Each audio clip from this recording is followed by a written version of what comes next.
started in 1989. That's accurate, right?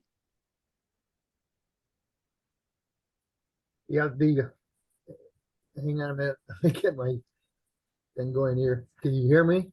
Yeah, we can hear you. Yeah, the 1989 was the year the governor Hickel called for a meeting and for Alaska's youth ready for work.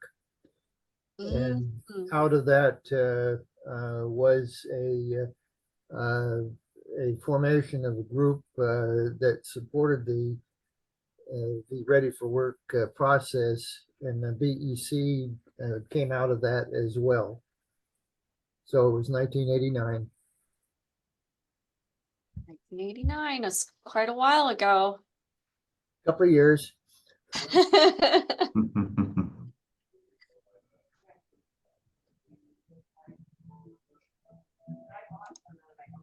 All right, we have more folks Welcome. popping in. Welcome on, Tomi. Can we test your audio and video?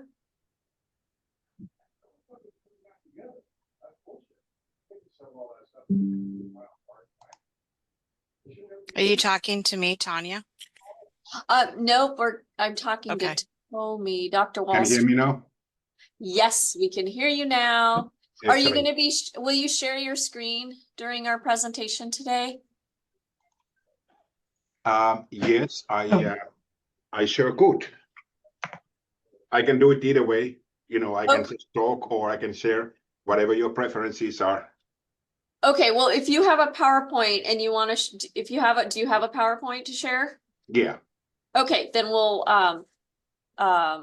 let's test that really quick, even though we're at 8:01 here. We'll start really soon. So we're still waiting on, Zach. I just see and Zach that popped in. There he is. Hi, How's it Zach. going? Hey, good morning. Good morning.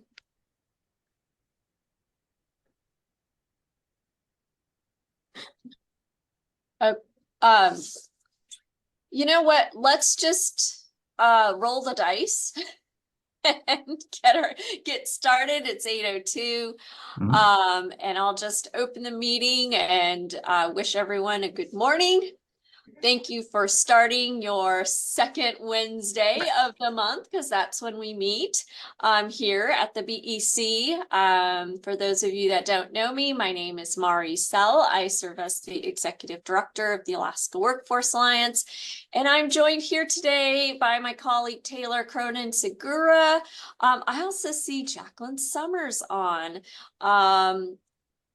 Both Jack and Taylor work with me here at the Alaska Workforce Alliance. Our purpose at the BEC is to bring together leaders from industry, education, training, economic development groups to align around our shared priorities for workforce in Alaska. As Dave just educated us, this is a group that has been meeting for a really long time, since 1989. And Mr. Dave Reese started this group. And again, our purpose here is to make sure that employers have a voice in workforce strategy, and make sure that trainers and educators are connected with industry. So our membership is made up of people from industry. I see Carrie from Worley, and I see folks from Tlingit Haida, Reap here, and the educational community. See Jacelyn, welcome. So, you know, our group is as strong as we are able to connect and dialogue and solve some of our workforce challenges together. So always do a little housekeeping. Let me move my PowerPoint forward here. If you have any ideas for future BEC meeting topics or speakers, reach out to us. We're always open to ideas from our membership. If you're not receiving our monthly notices, please do sign up for on our website for the BEC list. There's the website, and these meetings are always recorded.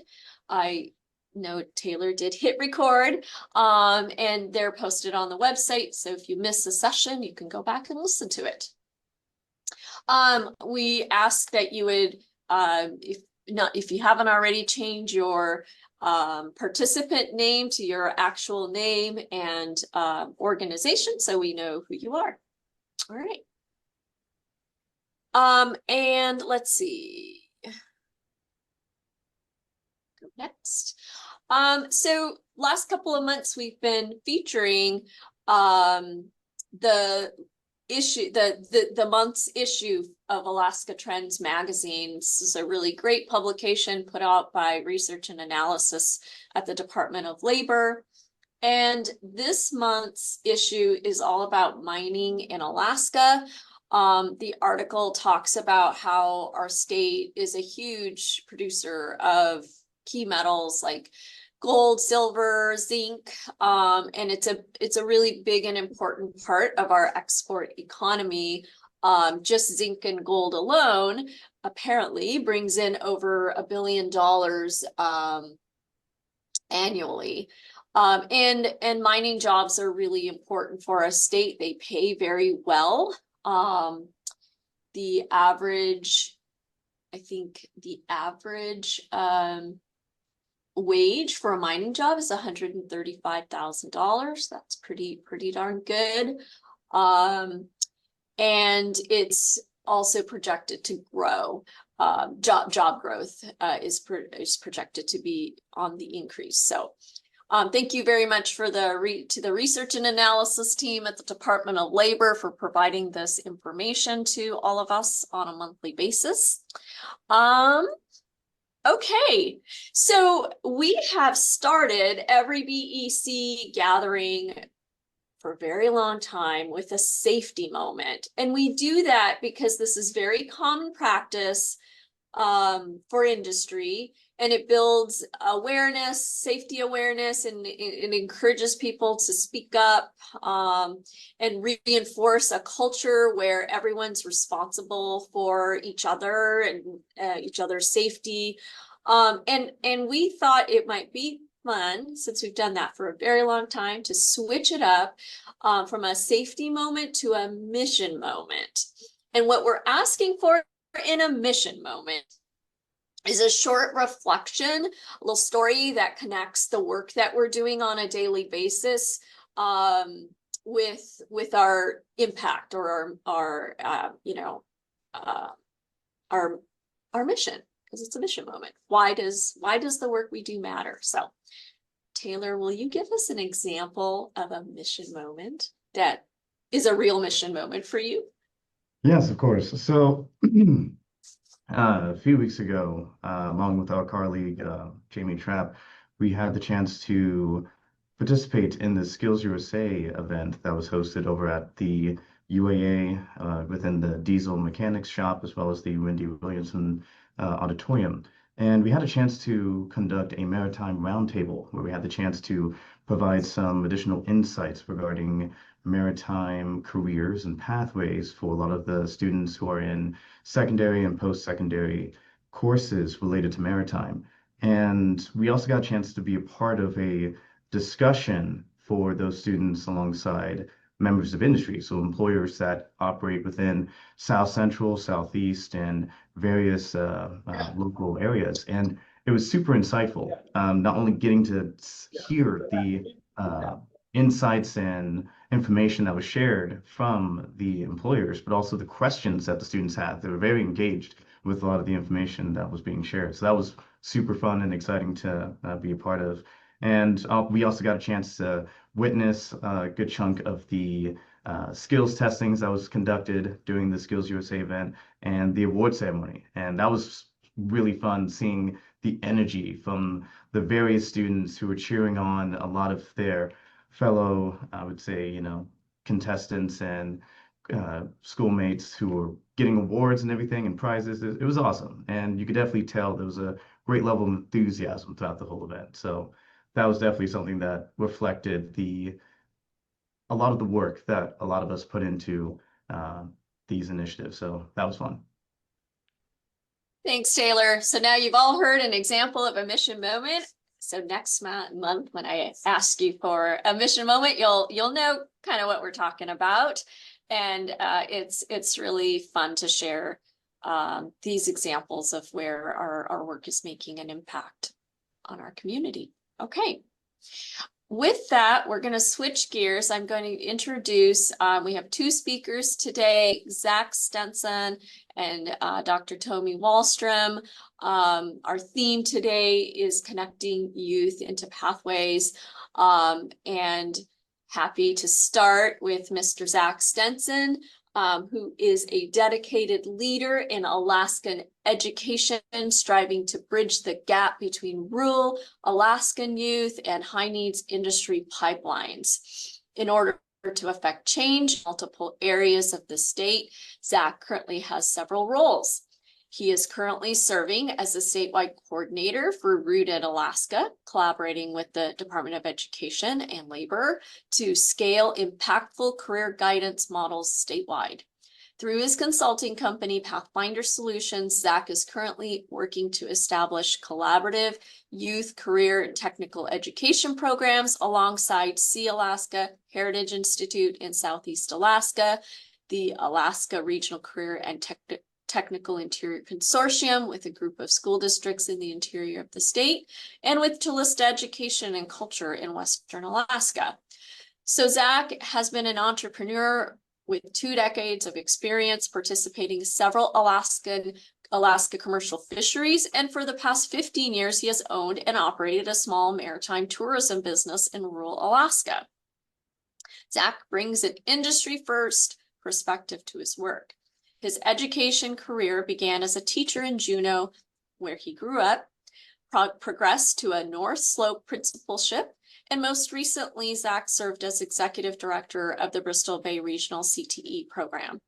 During his 7-year tenure at BBR CTE, Zach developed systems that provide rural students access to a robust catalog of high-quality, hands-on training, leading the organization to become the first in Alaska to receive the National SBA Magna Silver Award. A champion for systemic change, Zach recently collaborated with a team of educators to establish the state's first federally recognized teacher apprenticeship program, and was recently honored as the Alaska School Counselor Association's Counseling Advocate of the Year. With that, Zach, I'm going to give you the mic. And do you have your PowerPoint queued up, Zach, or do you need me to provide that? Yeah, if you wouldn't mind, Mari, I'm giving this presentation from my iPad, so I had sent an email over to you and Taylor with the slideshow to use, if you don't mind going through it. I'm not very good at screen sharing and presenting on my iPad at the same time yet, so that'd be awesome. Okay. You got it. It's coming up. Okay, great, and thank you for the warm welcome and introduction, and really grateful to see so many familiar faces here, and also see some faces that I have not yet met. So I guess to start with, really, Mr. Reese, really wanted to just express my appreciation for you starting this group and creating a place for us to have conversations across the state. We're such a large state, but we're so small in terms of the people involved in this work, and so really appreciate you're creating this group to talk about and learn from each other, and also Mari for you jumping in and moving this dialogue forward. So thank you for your work and just connecting us as a state. Today I'm just going to talk to you guys all about two pieces that I feel like really are have significant potential to make a big impact on connecting youth, especially rural youth, with the many opportunities in Alaska. So specifically, I'm going to speak about both this career guidance initiative, which Mari had mentioned, and also just about working together regionally to lift up career and technical education programs and to lift up youth and connect them to local, regional, and statewide opportunities. So With that, I'll dive into my my presentation here with the next slide, if you don't mind. So as Mari mentioned earlier in highlighting Trends magazine, I feel like one of our strengths in Alaska is we have an incredible data analysis team with the Department of Labor that really gives us some super helpful information as we're looking at both our strengths and our weaknesses. So I'm just going to start with a few statistics in my presentation that many of you are probably well aware of, but just in case you're not, that is the first one, that we have had a declining working age population in Alaska since 2013. We're kind of unique in the nation in that regard, and so since 2013, having a decline in our working age population of around 34,000 people. I also wanted to speak just briefly to just opportunity when we think about young Alaskans specifically, but Alaskans in general, that as of last year, and this was some information that just came out recently from the Department of Labor a few months ago, of 23% of our statewide workforce currently being non-resident workforce. And then this number, which I just found staggering, is that really this last year, $3.8 billion of wages were paid to out-of-state employees. And I guess I just want to preface that by recognizing that we're fortunate in Alaska that we're able to bring up so many of our employees from out of state because we currently need them. There's a lot of employers that, myself included, sometimes that struggle to find a local or an in-state person to hire. But I just wanted to mention that number because I see that as a massive opportunity if we work together in workforce development, in training, kind of connecting trainings with industry partners, that if that $3.8 billion was instead being injected directly into our communities, and especially our smaller rural communities that might be shrinking, that would make a massive difference in our state. So I just wanted to give those couple statistics, and you can go on to the next slide, specifically just to kind of show the opportunity. And I guess there's another side of this paradox that I wanted to mention, which is that on the flip side, we have a really large number of our youth, 16 to 24-year-old youth, that are disconnected meaning that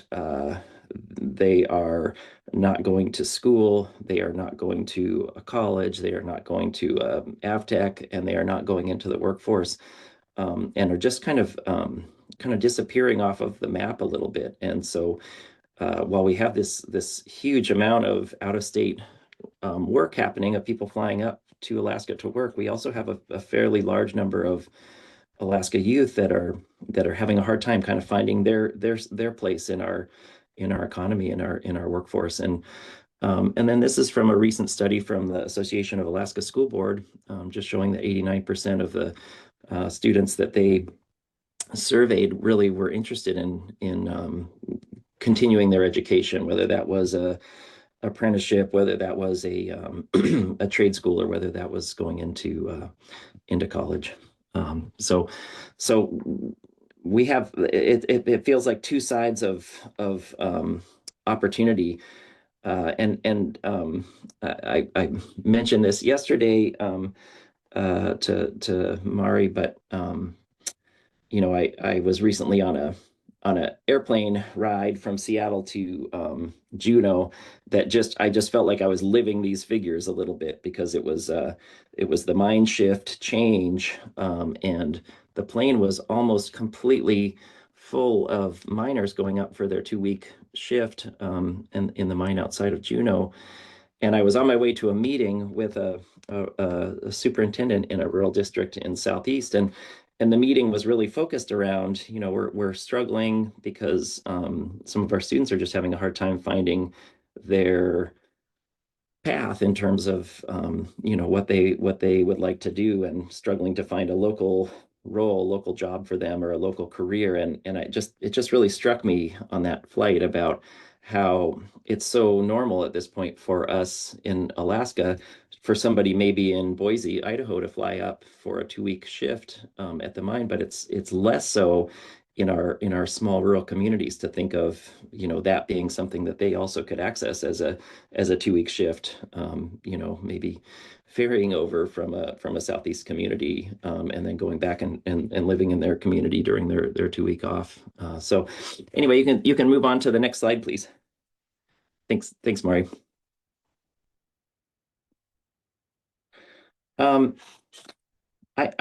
I feel like this group is very familiar with the barriers of entry. I won't speak too much to this, but just big picture, I mean, especially for our rural students, I think that there's challenges in kind of access to a lot of the different workforce opportunities in our state. I think, and I may be preaching to the choir with this group, but I just think sometimes in our education systems, we kind of get ourselves stuck a little bit in this perspective that looking at a direct entry job or an apprenticeship, going into the trades is more of a backup, if you're not going to a 4-year college, or pursuing a liberal arts degree. And just when you look at the job opportunities and the kind of the statistics of what those jobs pay and the need in Alaska, it's just really not the case. There's a huge amount of high skill, high wage careers that don't necessarily follow a traditional 4-year bachelor's degree. And I think I just will give a shout out to the University of Alaska system. I feel like they have been really working hard over the years to develop shorter term programs that are really industry focused, 1-year programs, or shorter occupational endorsement programs that also really connect with workforce needs. I just think specifically when you're looking at youth, just the systems don't align very well. It's hard to fit in to a high school youth, especially in a rural community with limited numbers of teachers, to be able to really offer a wide range of coursework or training that really showcase the different opportunities in Alaska. And so often it's not until after a high school student finishes high school and then sort of dives into a training that they have an opportunity to kind of learn more.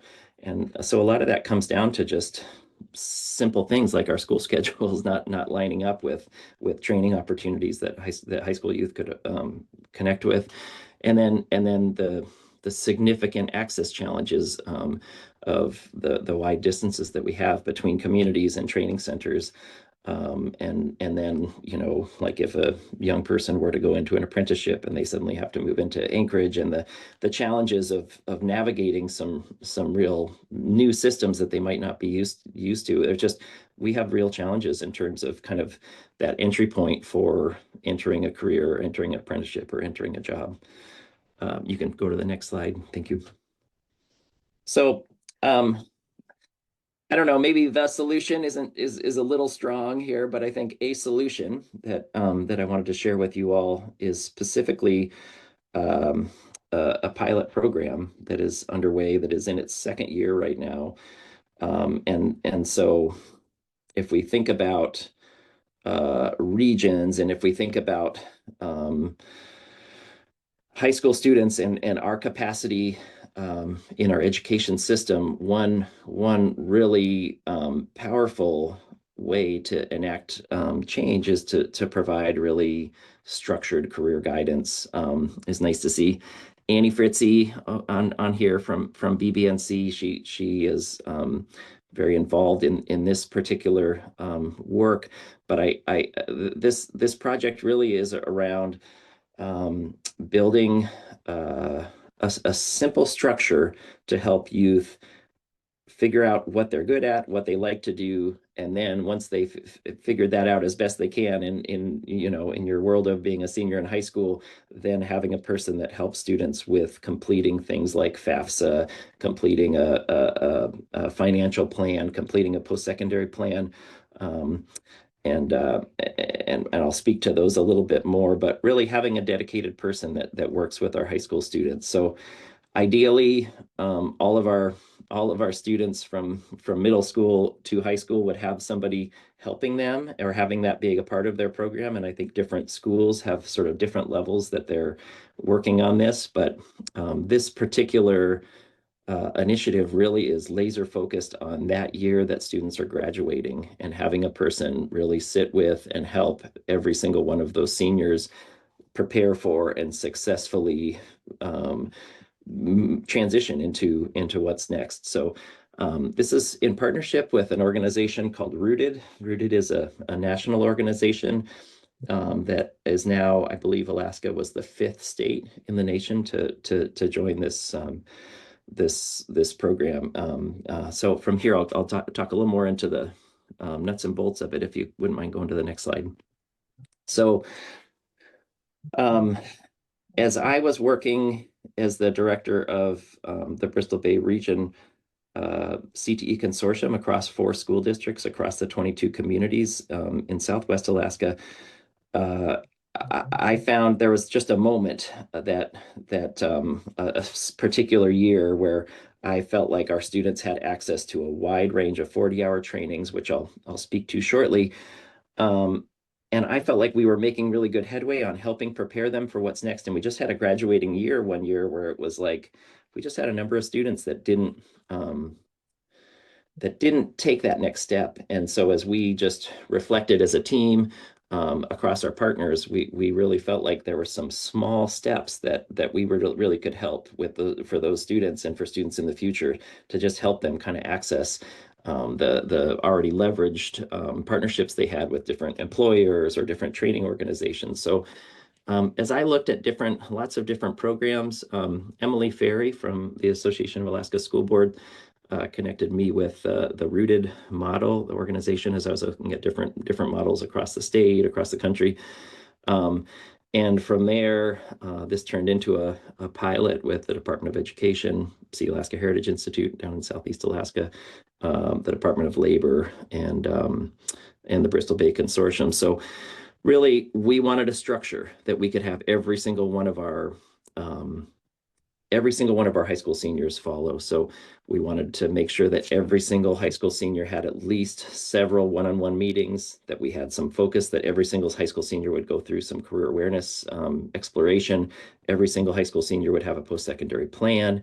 Every single high school senior would have a financial plan. We would have as many completers of the FAFSA, recognizing that annually we have about $7 million that could be dedicated towards grants, scholarships for our students if we weren't the lowest completer of FAFSA per capita in the nation. We have just a lot of students that don't complete it, and so we lose access to a lot of state students, lose access to state and federal scholarships as a result. And then ultimately having every single student complete an application of some type, whether that's for college or whether that's for a trade school or a job. So you can go on to the next slide. So the pilot has been in partnership with Nenana, Galena, Dillingham, Bristol Bay, Southwest, Lake and Peninsula, also Metlakatla and Heidelberg are our current pilot districts. We are looking at a pretty significant expansion. So this list of districts on the right are districts that have expressed they would like to join the pilot this next year. So I guess just to frame this to you all, this would mean that right around 50% of our rural districts in the state would suddenly be participating in this structured career guidance program. And I wanted to mention that window is currently open for expansion of the pilot program, being supported by the Department of Education and the Department of Labor. That window is open up until May 1st for other districts that would like to join the pilot. But as we grow and expand, there's huge potential for us to better understand where our high school seniors are wanting to go and have a better voice if there's a big project. Like, for instance, if there's a LNG pipeline project that were to happen in Alaska, suddenly there's a dedicated career guide that can speak to high school seniors in all of these districts about big regional projects, local projects, statewide projects to help kind of create a larger funnel, especially for our rural students to learn about and connect to jobs, careers. So really exciting, the amount of interest in expansion, and actually, since I made that slide, there's been a few other districts now that have expressed interest in joining the pilot for this next year. So you can go to the next slide.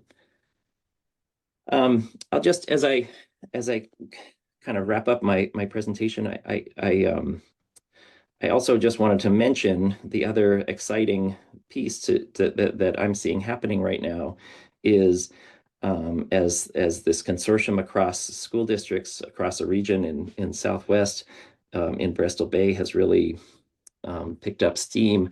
There are now growing other consortiums across other regions that are really wanting to start to lift up this concept of having, as a part of the student school year, 40-hour trainings where students receive high school credit and travel together and form a cohort that's really based on their interests after high school. So a cohort of students that are really interested in learning about becoming a plumber or a pipe fitter or a iron worker or becoming a teacher or going into the aviation industry. So it's a really exciting development. So Southeast Alaska Sea Alaska Heritage Institute is currently really launching a consortium across school districts in Southeast Alaska, partnership with the Southeast Trades Union, a partnership with Lincoln Haida, UAS.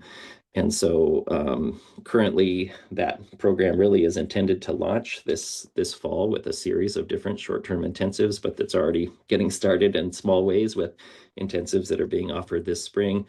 And then there's also a consortium, a newly forming consortium in the interior with 3 districts in the interior that currently there's a group of students from those 3 districts that are at the Plumbers and Pipe Fitters Union in Anchorage right now doing a training. So those districts are also working together and potentially expanding to some of the surrounding districts as well. So really exciting opportunities for students, and I guess as these consortiums are being built, and what I'm excited about also is that as that is being overlapped with career guidance, I think we really in Alaska have potential to start to create a new pipeline or a new funnel to really capture students in rural communities' interests and help showcase some of their strengths and help connect them to some of the jobs and careers that are available, the many jobs and careers that are available in Alaska, especially as we have different large projects. You can go to the next slide. So I'll just end there, and I just will end my presentation. I'm happy for questions if there's time, but really I just wanted to end my presentation by just pausing there and just letting you all think about if this work continues in this direction, if we continue to work towards kind of regional consortium-based CTE programs for youth that can connect to industry partners, and if those industry partners can also connect with high school students via career guides, what that could look like for our state. And I'll just share, like currently there's talk across multiple consortiums of having students like this spring. There's a group that's of multiple regions that are talking with Amy at the Pipeline Training Center about having multi-regional classes happen there as a part of their school year for students that really and truly are interested in learning about jobs up on the slope. And so I think as these regional consortiums are growing, it just seems like some really neat opportunity to start to expand into more statewide programs, but really reaching high school students in the smaller rural communities in a way that we maybe haven't. So really appreciate the opportunity to share all this with you, and I'll stop my presentation there. And Mari, thanks for hosting the conversation, and I'm happy for any questions, comments. I'll put my email and contact info in the chat as well. So thank you. Thank you so much, Zach. I guess I'll just add that when Zach and I we have done some presentations together in the past. I always like to start by reminding folks that this career guide initiative is really aligned so closely with I'm just going to spotlight myself since I'm talking with Alaska's Workforce Future, our statewide workforce development plan. Strategy 1 in Alaska's Workforce Future is about career awareness and getting ourselves organized to do some really strategic career awareness work, which is essentially what Zach is talking about. There's a hand raised. Kristen, go ahead and pop into the conversation. Thanks. And thank you so much, Zach, for that overview. So I work at the University of Alaska, and I'm just curious, can you tell us a little bit about the career advisors themselves? Are these credentialed career advisors? Are these local folks that are getting training? What does the training look like? Can you kind of give us just an overview of that? Yeah, great question, Kristen. So the pilot really, I mean, yeah, the pilot really was intended to try to come up with an answer to your question of what is the ideal career guide for Alaska. And so in the pilot, having career guides working for the Alaska Heritage Institute that would partner with the school districts and provide career guidance was one model. We currently have the Department of Labor job centers employs a career guide that travels out to different schools and works alongside their schools. And then in Bristol Bay, the career guides are school staff. The goal of this really is for a career guide to work alongside a school counselor or work alongside school staff. There's not a requirement that they're a certified counselor, and while it would be wonderful if they were, certified school counselors in Alaska are extremely they're hard to find, and so it would just really make this initiative not work. So instead, it's to become a career guide. There's a really specific training that has been developed by Rooted to kind of go through and understand the project and the process. And then a career guide can be a classified staff at a school. A career guide can be working for a Native corporation. A career guide can be working for the Department of Labor. A career guide the actual role can look different, but the training is the same. It's critical that whoever that career guide is working really closely with the school. But I guess to your question regarding your role, I also am currently in conversations with UA of like, what is there an opportunity or some connection that the university system could link in with career guides? So yeah, I would say that's still somewhat in development, but it seems like it's become more and more apparent that it really needs to be not it doesn't have to be a requirement to be a certified counselor. Yes, great. Thank you. I do want to clarify that there is a difference though between a certified career advisor versus a school counselor, which is a lot shorter pathway as well. But that's helpful to know that there is kind of a foundational training through Rooted. So thank you so much. Yeah. And just one quick follow-up to that. So there's a foundational multi-day training that we have been hosting in the fall every year. But then the other strength of the program is all of the career guides meet monthly for ongoing training every month. So that's remote training for the career guides. And so that's also the opportunity to highlight different employers, to highlight different training providers.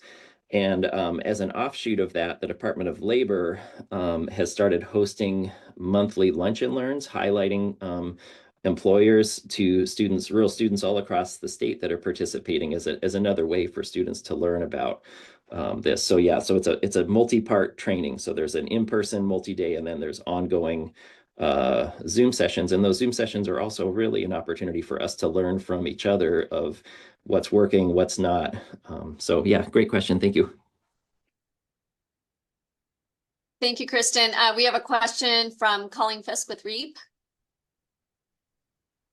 you. I actually have several questions, but I'll try to keep it to two. Thanks for that great presentation, Zach. And I'm sorry I'm not on my camera. I'm actually driving into Anchorage right now. My first question is, how is this being funded? Is this like a mix of the state and school districts paying for these career guides and all the support that's happening, or how is that working? Yeah, great question. So the way the funding currently works, so Rooted is a philanthropic organization, and so they are basically offering their supports to the state without a current cost. Whether that will continue forever, I don't know. But and then each organization that's lifting up their staff, whether that's a school district or whether that's a the different organizations, they fund the staff themselves. So there's not currently state funding to fund the staff. The state funding currently really just goes into providing the support for the training, travel for the training. So that funding is coming through the Department of Education, and then some of the and then really it's like right now it's you provide the person, and the Department of Education will support the training, and the travel for the training is kind of how the current funding will work. There's been some interest in this becoming a growing thing, and looking at different ways to start to fund at least the beginnings of positions for different regions, but that's just in discussion right now. Great, thanks. And then my second question that I'll keep it to is I'm intrigued about you talked about seniors having, like high school seniors having a voice as part of this process. And so I'd love to hear more about that. And part of, what I've been kind of mulling around recently is kind of wondering, what do students actually want to know? How can I get them interested when I want to do a career presentation? Like, how is that working? And so maybe that's kind of two different things, but that, talking about the students having a voice, and I'd love to hear more about that in particular. Yeah, I guess I would maybe answer that question with two parts. So one way that I think, especially as this pilot grows, that the student voice will grow, is that Rooted is a pretty heavy on sort of understanding on sort of the data collection side of things, and to the point where a career guide will be able to look at a group of the seniors that they're working with, and those students will be red, yellow, green based on code red is, if it's March and suddenly a student doesn't have those key performance indicators completed, doesn't have a post-secondary plan, hasn't completed a financial plan. But, and that really gives the organizations, the school districts, the opportunity to say, we need to touch base with that student. We only have a little bit more time left with them before they graduate to help them. But the other side of that data is also, as the career guides are working with those students, part of that process is understanding what they're interested in and what they're wanting to do. And so that's one way that I feel like our students will have a voice, is that we suddenly will be able to say, hey, there's, two students in Cake that really want to pursue working at a mine, for example. And so, when you suddenly can look at a bunch of different communities and say, okay, Southeast Alaska has 25 students that are interested in this. Let's form a cohort. So that would be a way, specifically like from the lens of REAP, if there were students that were really interested in energy systems, or then I think that's where, as this pilot grows, I think there's real potential for us to better connect to both people offering trainings to high school students, but even post-secondary, to say, hey, there's a wave of 60 students in rural Alaska that want to start a program. So from that, but then I think the other way that students, that you could directly have a voice to students would be, participating in this growing lunch and learn that's being offered through the Department of Labor, but also every month during the monthly trainings, I do get the opportunity to invite different education partners or employer partners to speak directly to the career guides, also about different programs or opportunities. So I guess those would be the different ways that I guess the student voice would be lifted up, if that answers your question. Yeah, thank you. And I'm hoping with, follow-up email that Mari sends from this, maybe you can share ways that all of us interested in this can engage with those lunch and learns or presentations to these career guides. Yeah, that would be great. Yeah, thanks for I think a suggesting lot that. of us would be interested in that for sure. Thanks, Colleen. I think we will, Zach, are you able to stay until 9:30 or do you have to leave right at the top of the hour? And let me ask Tomi that question too. I unfortunately, I hate to say this, but I do have to leave right at 9 o'clock, so I won't be able Okay. to stay for further questions. But I'm also happy to, I'll put my contact info. I'm happy to provide follow up with anybody that has questions that we don't have time for, and I can come back another time if that's Okay. helpful too. Thank you. Yeah, we're all very interested in this topic. Tomi, are you able to stay till 9:30? We have some visitors from lower 48. I don't know what time they need me, but so far nobody has been knocking my door, so Okay. probably Okay. able to stay a little longer. Thanks for that time check. Anthony, I'm going to let you, I see you have your hand up, so we'll just do one more question from Anthony before we switch to Tomi. Awesome. Thank you very much. And apologize, I'm driving right now, but I had a question about technology related careers and curious. I work for the Department of Education as the computer science content specialist, and curious what projections you see are out there in technology related careers and how students are preparing for those. Seeing the advancements of artificial intelligence and how those integrate with these various systems of mining or resource extraction or various careers, and what efforts are being done to support students who might be interested in those career pathways. And then also to that point, I'll follow up with you to see if there's anything I can do to continue to help support that. Yeah, great. Thanks, Anthony. And boy, that's a whammy of a question that I'll try to give a super short answer for, because I know we've got limited time. But also, yeah, I'd love to take you up on your offer to have a longer discussion. I appreciate the question. I don't feel like we can talk about workforce really at all anymore without looking at it through the lens of where is AI going to affect this from a number of different levels. So in terms of specific IT, I guess we are currently kind of in the development of an IT pathway that really was launched 2 years ago through the Bristol Bay Consortium in partnership with AvTech, that was really focused on kind of a blended model of distance self-paced training towards receiving some of the IT certifications, and then bringing students into AvTech for in-person, basically to take the test. And I'm going to get the certification wrong off the top of my head. I feel like it was the A+, but it was maybe something right before the A+ certification is. So I feel like that's a baby step piece to the question that you're asking. But yeah, I think in the lifting up of this consortium-based model in other regions, that's definitely something that we're discussing and talking about. Where is the best way.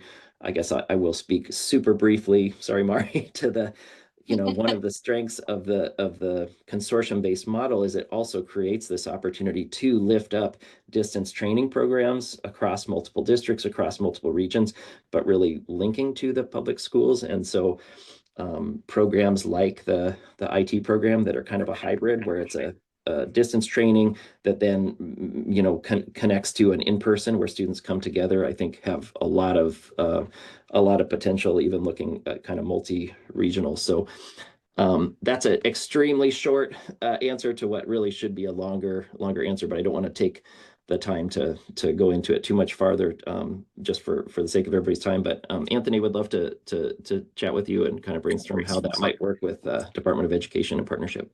Yeah, certainly. Thank you. Thank you. And there is a lot of interest in this. Terry Catherine in the chat has suggested a breakout session, working session specifically on this, and we can explore that and schedule it, and we will let you all know when that happens.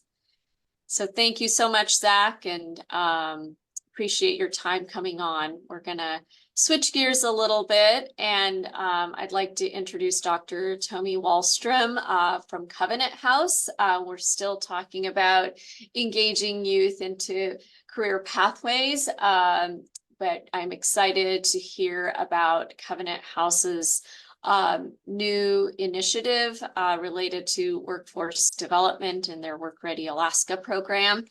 Dr. Tomi Wahlstrom holds a Doctor of Management and advanced degrees in Human Resources and Instructional Design with additional clinical training in psychology. He has over 30 years of consulting experience, founding and leading multiple firms and advising organizations across the United States on strategy, HR, and organizational development. He has taught roughly at roughly 20 different universities since 1997, serving in a variety of different roles from adjunct faculty to associate professor, and has led academic programs in human resources and management. He's had many different leadership roles, serving as COO, Chief Academic Officer, Provost, Dean across multiple institutions, overseeing academic operations, accreditation, program development. Dr. Wahlstrom is the director of the Covey Academy, and just really looking forward to hearing about their Work Ready Alaska program and all the programs that prepare youth for careers in construction, transportation, engaging them into career pathways. So with that, I will spotlight Tomi and let you have the floor. Can you see my slides? Yes. Cool. Thank you for that introduction. It makes me feel really, really old, actually. I mean, it just sounds like a old life. Yeah, no, I am old. I'm also from Helsinki, Finland, originally. That's why I talk funny. My accent will not be getting any better during this presentation. So if you don't understand my accent, it's your loss. And just don't ask me to say, I'll be back. I'm not from Austria. So little kids always ask me to say, I'll be back. I think they think that I look like Arnold Schwarzenegger, so Terminator. Anywho, thank you for giving me a few minutes to talk about Work Ready Alaska. This is something that is pretty unique and pretty historic for Covenant House Alaska in a lot of different ways. Late last year, we received a contract from Department of Transportation to deliver this program with the goal of preparing young people in Alaska, for careers, really. I mean, honestly, we really should have named it Career Ready Alaska rather than Work Ready Alaska, because what the problem is, at least for our population over here at Covenant House, is that young people may be able to find a job, but a job does not keep them out of homelessness. If they work at McDonald's, Taco Bell, fast food, Walmart, something like that, they are likely to return to homelessness because the minimum wage level wages that they will be earning. So our goal here is to try to get them started with a true career. And of course, because this is a Department of Transportation program, we are focusing on transportation related careers, but the umbrella is really, really broad. Anything, I mean, if you're a welder and you're welding a bridge, you are working on transportation. And so, we really have multiple, career paths, and I'll show you some of them. So really, I mean, as Zach was talking about, some of this is kind of repetition of your presentation. I mean, we know what the problem is. I mean, young people have difficult time finding, their career pathways. They have potential, but many of them feel like they want to reach their potential by moving to lower 48. There are jobs in Alaska, but helping young people to get to those jobs, is a challenge. That's why all of us in workforce development space, are trying to get them there. And particularly us in Covenant House, and the reason I mentioned that this is kind of historic for us is because Covenant House is not generally known as being a member of sort of the workforce development community. This is not the kind of work that Covenant House historically has done. But in the recent years, Covenant House International has recognized that prevention is really important. I mean, obviously they've always known that, but they realized that getting youth to these careers is important, because otherwise they return back to our homeless shelters and housing solutions. And we are not youth collectors, so we don't want them to come back. We don't want them to ever need to come back. So we want to help them with this. So also other reason why this contract and this program is sort of a unique and historic for Covenant House is because this is really the first program for Covenant House Alaska that also is open to referrals from outside of Covenant House youth. In other words, the youth, they do not have to receive any services from Covenant House, and they do not have to be unhoused or homeless, in order to receive services over here. So we came up with this idea of a certificate, to make sure that youth, when they are looking for their career start, that they would be reliable and coachable. They would be familiar with sort of workplace expectations and sort of, prepared to start their next level. And so the program is, open to anybody from 16 to 25. We focus, folks who are interested in prevention, intervention, restoration. They can be referred from schools, sometimes re-entry of our own youth who are already, out of our services. We welcome them back, and of course, community partners. So, we are talking to you because we want to form community partnerships with two kinds of agencies who can refer you to us, to this program, and also agencies who are in a position of for helping them to find employment opportunities, because we want to create these vocational pathways so that they are able to get started. And so, we want the certificate to eventually, of course, right now, we just started this couple of months ago. The contract was announced late last year, but we really started gearing up just 2 months ago. And so we have about 20 youth in a program right now. And our goal is 120 by the end of October. And so we are ramping up pretty quickly. But we want eventually this Work Ready Alaska certificate to kind of mean something, in a community, so that when an employer, sees that somebody has this certificate, that it would resonate with them and maybe give them, some trust and faith that maybe the person is ready, and would give them an opportunity, at least interview. And so that's kind of the goal. And so this sort of pathways, this flow chart is pretty complex, but kind of shows, the whole program in sort of a large scale. There are competencies that, well, they're not really competencies, they're really requirements. But what we recognize that there are 8 kind of things that youth needs in order to be quote unquote career ready. And one, of course, is high school diploma or GED. Without high school diploma, GED, it's really, really hard to get into these, career leading, jobs. Almost every job kind of requires that as a starting point. And so we want to make sure that we assist youth getting that. We partner with the Anchorage School District and also with the North Star, Nine Star, sorry, to offer that GED assistance. We want to make sure that they get a physical, as close to a DOT full physical as the youth is willing and able, and that we can, depending on the pathway. I mean, if they really do want to get to transportation field, then we'll fund them to do a full DOT physical. But we want to make sure that they don't have any physical barriers, to enter our workforce. Driver's license, we want to make sure that they have a driver's license, because obviously, it's a requirement for a lot of jobs to have a reliable transportation. And, the bus system doesn't take you everywhere. So, that's important. We also really believe, and this is what I'm mostly excited about as an educator, as a former college professor, I think that there's an opportunity in a society to teach life skills.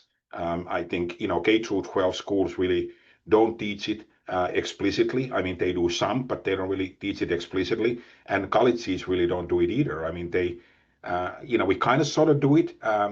Mathematics is taught, and in our programmatic evaluation, would say, well, mathematics helps you to our students to with problem solving and decision making. Philosophy, critical thinking. English competition. Is supposed to be communication, but we really teach it as means to write a college paper.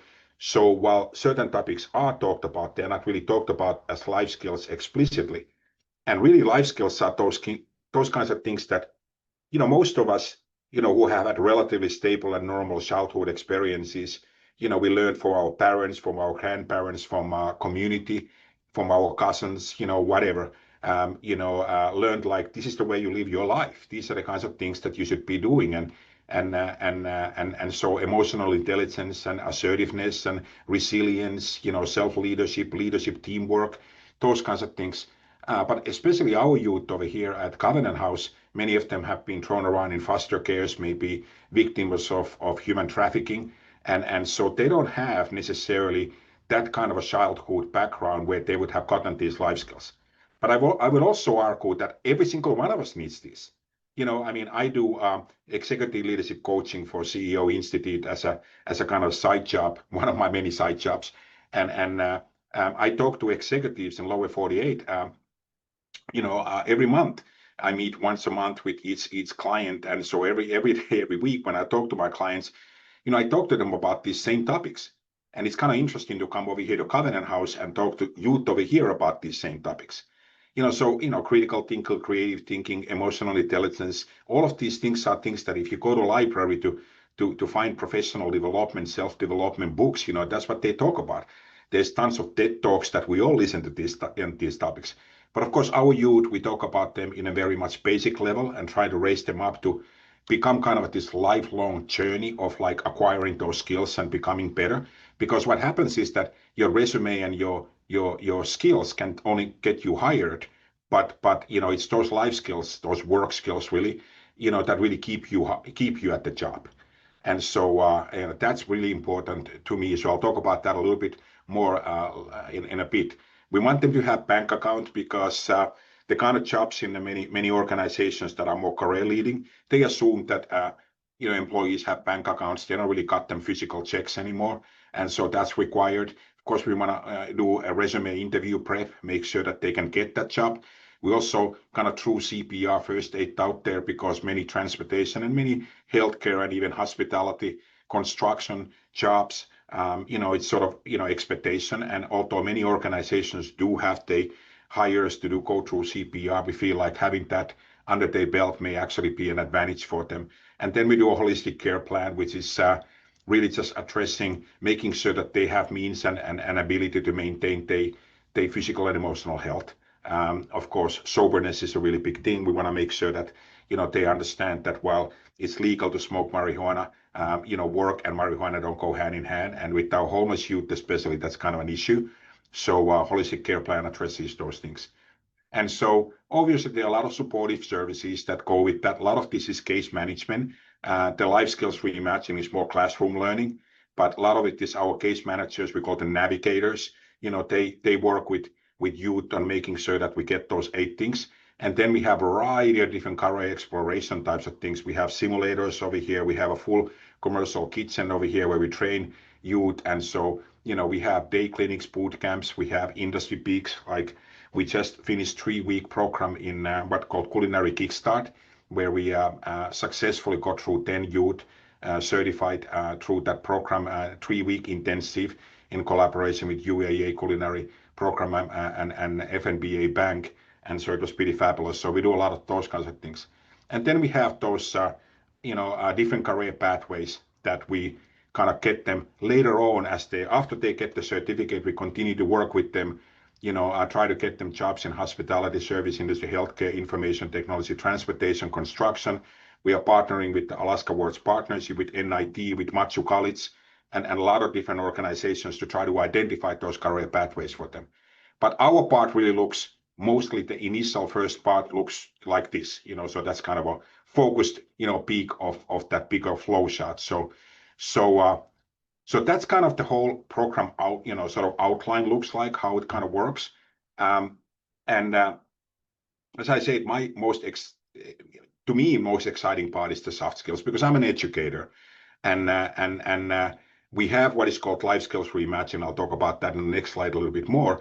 But I built 16 courses curriculum of what we call deep dives, because I don't want to call them workshops because they sound like work. I don't want to call them classes because a lot of our youth, they have negative experiences with traditional schooling. So anything that sounds like a course or class may be a trigger. So we are constantly working on coming up with language that resonates. But we talk about reliability, time management, financial literacy, communication, conflict management, navigation, interpersonal skills, critical creative thinking, digital readiness, all of these type of things. And this is just a short list of topics. Resiliency is a really, really big deal. Our youth are really, really resilient. That the youth that we have here, they have gone through life experiences that it just blows my mind every single day that some of our youth here have experienced things that most of us,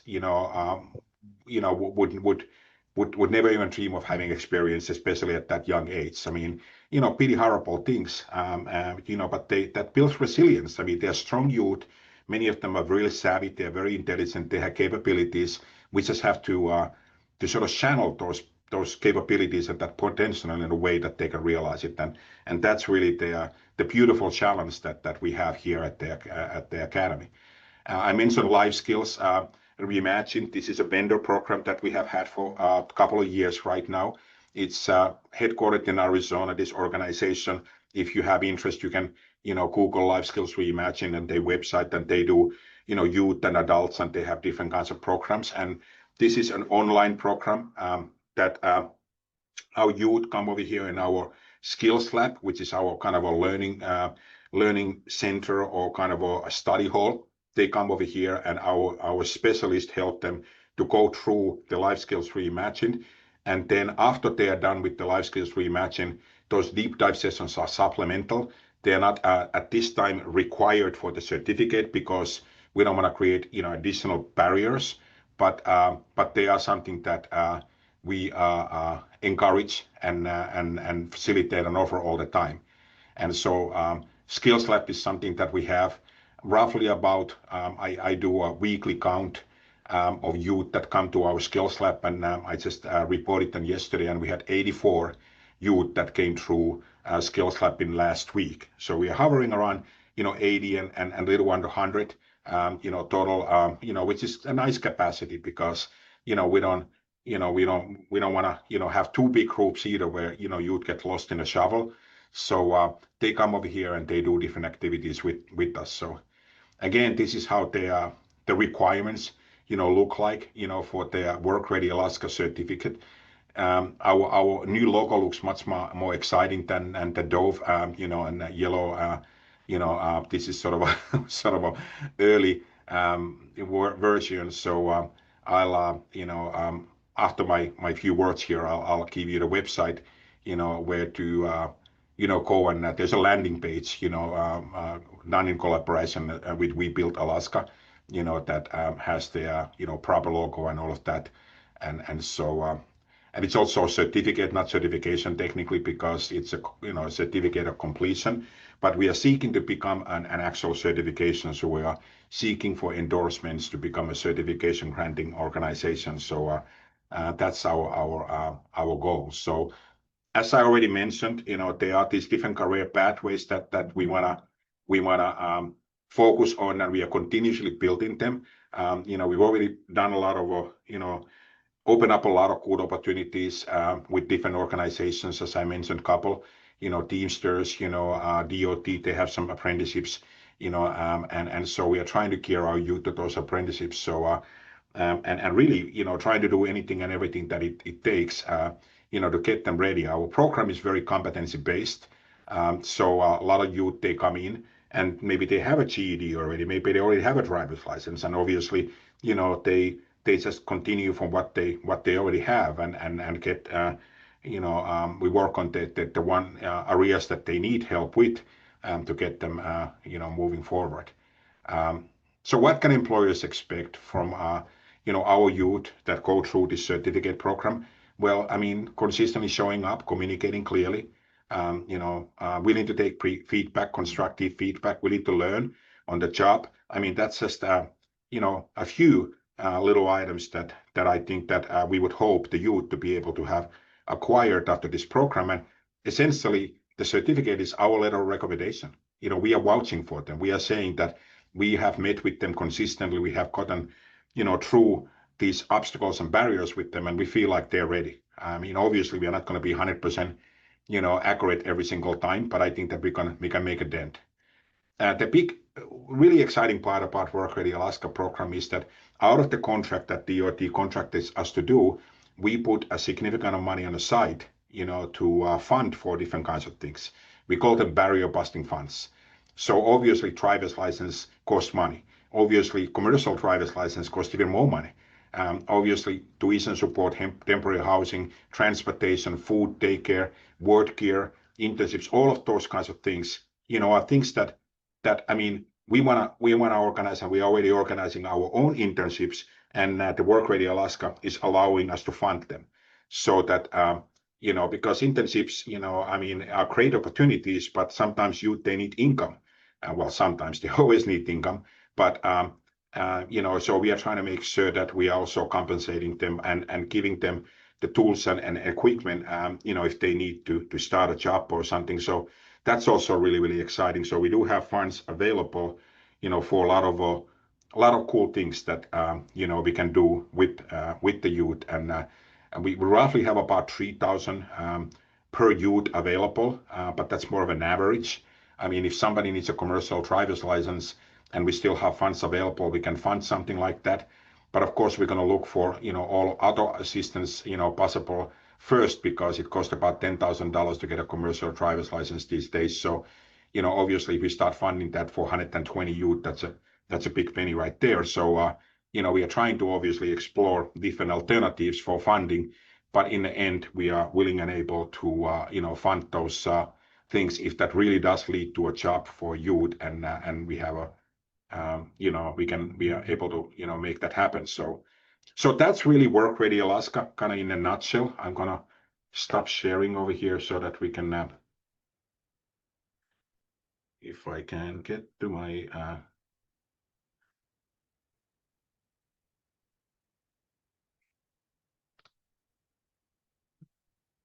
where are we?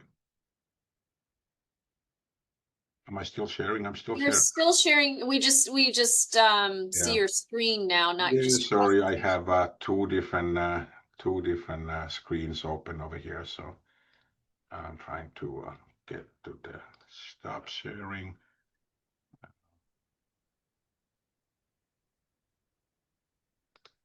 There we go. There we go.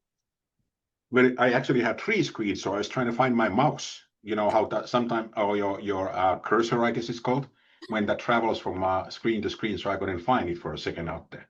So tiny. So anyway, that's kind of us in a nutshell. Do you have any questions?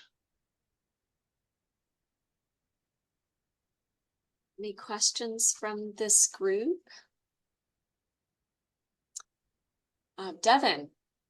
Yeah, Dr. Wahlstrom, thank you so much for the presentation. This is just coming across our radar here, I think, late February into March, and I'm just now kind of like starting to learn about it. So this was really helpful. I'm the director of CTE over at the Anchorage School District. So I definitely want to offer myself as a point of contact for the district, and as a person who would definitely help partner with you to identify students or coordinate with staff at different buildings. I know you've had some, I think, of your E&E navigators come to different buildings, like just recently, I think at Save High School, where my wife works as a counselor. So, but anyway, I see a lot of potential ways to partner and align kind of some of the things that we're doing. You've done some research, it looks like, into some facets of the program, and are ahead of us maybe in some ways. And so I would definitely, if you're open to it, asked to be able to sort of reach out with some questions Yeah. about program and how we can partner more closely together in order to identify youth who would benefit from it.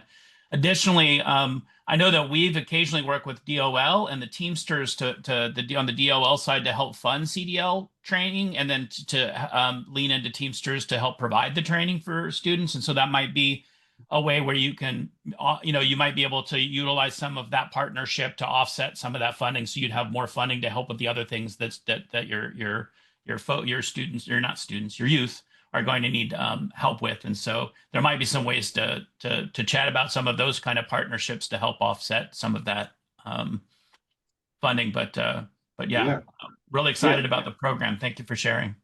Well, thanks, Evan, and great to meet you. Yeah, we have Kanye was just at SAFE, I think yesterday, and she's out there at the Alaska Construction's career day, in the Matsu today out there. And Sherry, nice to meet you, and see you again. I met some of you already, and so yeah, we have been trying to meet people. I have been trying to go out there, meet people, and introduce this program. I'm new to Alaska community. I've been here 2 years right now. So I'm excited to meet people, just to become part of the community, because my wife has told me that this is our forever home. So and so I'm okay with that. No, I mean, we made a conscious choice to move to Alaska and make this choice for this to be our forever home. So we are not going anywhere. And so yeah, great to meet you. And yeah, we've had several people already from the school district and from the different organizations that have visited, and obviously Mari and her team, visited. And so, yeah, very grateful for all of you and your support and your help. So thanks, Divan. And we have wonderful representation from Teamsters. So thank you, Mari, as always. I just wanted to jump in and echo along with Devin. Devin, we had a wonderful meeting, Tomi and I, with Sean, as you know. So you get Sean and I in a room together and we start talking youth training, you know what happens. So, yeah, so we're very excited to be a part of it through the Teamsters, of course. We've got some opportunities both for their CDL training, like he talked about, as well as the picture behind me, we've got some surveying stuff going on. So there's a lot of things that, for 35 years I've been in this industry. And so I'm always excited to see how this evolution comes around again, and that we find other opportunities to continue working for our youth. So it is my pleasure to be a part of this. So thank you. Thank you, Sherry. That really warms my heart. Any other questions or comments? I want to jump in and make a connection, as I do, that I really appreciate the work that you're doing. One of the goal areas of Alaska's Workforce Future, which you all know I gotta mention, is that we try to keep Alaskans in Alaska. And one of the strategies to do that is to work with underserved youth, work with the untapped workforce, and you're doing that by connecting people, getting them bank accounts, getting them driver's license. Those are some of the basic tools of the trades. And so just thank you for doing this wonderful work and representing Covenant House, and it's very exciting that that this is open to not just the youth that are served directly by Covenant House, but open to Alaskan youth. So I have a couple follow-up questions to that, and a comment. So one question: do they have to be opportunity youth with some definition of opportunity youth or at-risk youth? Great question. And I should have gotten into that a little bit more. I mean, because we intentionally kept their requirements, kind of open in terms of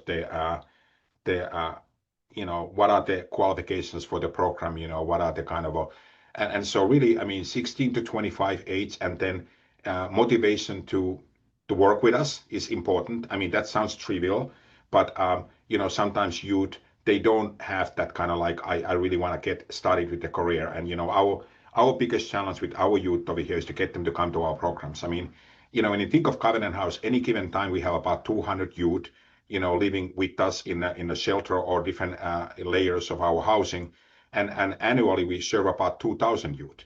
If you go, come and go, and so we only serve about 20% of that number because not all youth are ready yet. They don't. Young people don't think about future often that way. I have two teenage sons, and just to get them to do their schoolwork is a challenge enough. Like they are not yet thinking about their career, and so our youth are no different. Plus, they are dealing with crises and whatever. And the same thing I'm sure with the community, with the youth that you are all dealing with. So getting them to show up is a requirement. We want them to be motivated, to at least start and giving us a shot, and then to have some sort of barrier for employment. And we intentionally left that kind of open because what is a barrier for employment? Well, it could be that they just don't have, driver's license. It could be that they don't have some of these things. It could be, something, socio, emotional. It could be psychiatric. We can refer them to some, counseling and things like that. It could be, a lot of different things. And so as long as you have, youth that you identify youth that is 16 to 25, are willing to engage with us and has some barriers to employment, they are welcome to Work Ready Alaska program. Thank you for answering that. Yeah, that's a great clarification. I just want to mention that you kind of alluded to it in your presentation that they have it sounds like you have a great couple of labs and pieces of equipment and space at your training facility. And I don't know, I'm looking at, some of these other agencies that are on this call. I don't know any of the youth that are a part of the Alaska Literacy Program or children of ALP participants and others that, I'm sensing an invitation for partnership between Covenant House and other groups to come in and utilize some of these facilities.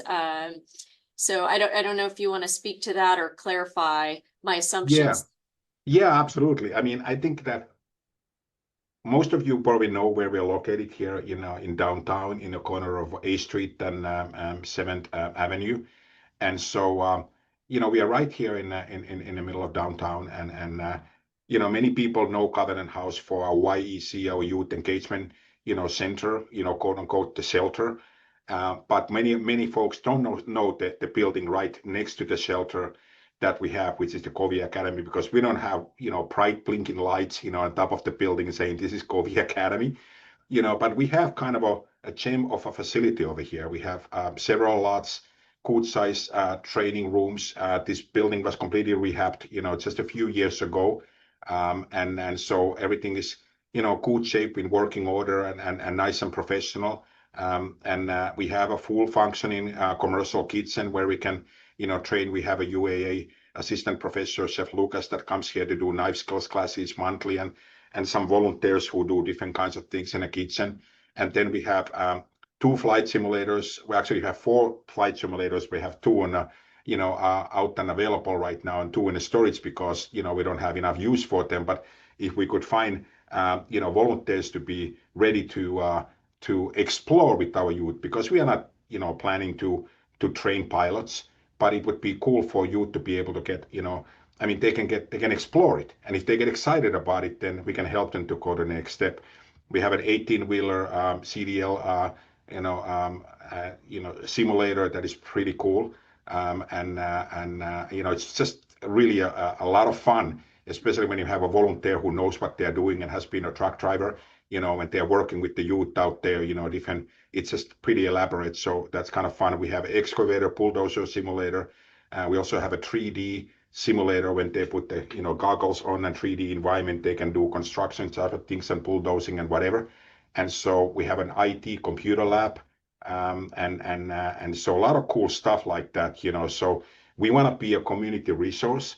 We have already a lot of community agencies using the kitchen, for example, that they come over here and using our conference room for board meetings. And so we have resources to help you as well. So if you have any needs and want to conduct any sessions, so use our facilities, just reach out to me. In a chat there, I put a couple of flyers, and I also put Academy, our general, the Academy at covenanthouseak.org. That's our specific email address for Work Ready Alaska. And so, any questions that you have, you can send there. That goes to me and Kaneo, and so one of us will reply right away. And I also put my personal email address there if you have any questions. But yeah, that's just welcome everybody to visit. We also have our internal coffee shop over here. Because we train baristas, as a one career pathway, and so best and cheapest coffee in downtown Alaska. I mean downtown Anchorage, sorry. So Wonderful, thank you. I did not see it in the chat. Could you double check to make sure? Oh yeah, somebody else is saying they don't see it. Sometimes it goes directly to our Read AI robot. That's If you probably, could let make me see sure where it is going. that you're saying that you change that to everybody. Yeah, let me make sure that it goes. Thank you. And you have an open house coming up. Yes, we have an open house coming up, and yeah, let me just open house is next week Wednesday. So we're gonna this open house is specifically going to be for Work Ready Alaska or workforce development focused. So they will first time ever they will do tours that are also specifically for Academy. Usually they don't do tours of the Academy at all. They do mainly for YEC, but this time they're gonna do tour over here as well, and we're gonna do a specific presentation for our stuff. Are you seeing my things right now? Yes. Good. Yeah, I was actually sending the Read AI out there, so that's what happened. Right. Well, thank you for putting it on there. Any other questions or comments from the group before we close out our time today? Well, I just want to thank Dr. Wahlstrom for coming on here and sharing about Covenant House's new initiative. Really excited to partner with you and spread this information out so you can gather additional partners. Thank you also to Zach Stenson, who has had to leave our Zoom a little early, but for that wonderful presentation on career guides. We're going to have some follow-up on that. I also see some information in the chat from Julia Renfro with ACPE on how to information on AKCIS and creating personal learning and career plans. So please check that out. And there's a flyer about teacher apprenticeship information also in the chat from the Department of Labor friends from DOL. So please check that out as well. And with that, just wishing everybody a wonderful Wednesday, and we will see you in May. And we don't have it completely lined out yet, but we are hoping that this our May BEC meeting will be focused on seafood related careers. So just a little teaser on that. All right. Thank you, Mari. Appreciate the invitation. You. Great to Have meet you all. Wonderful day, wonderful month. Bye-bye.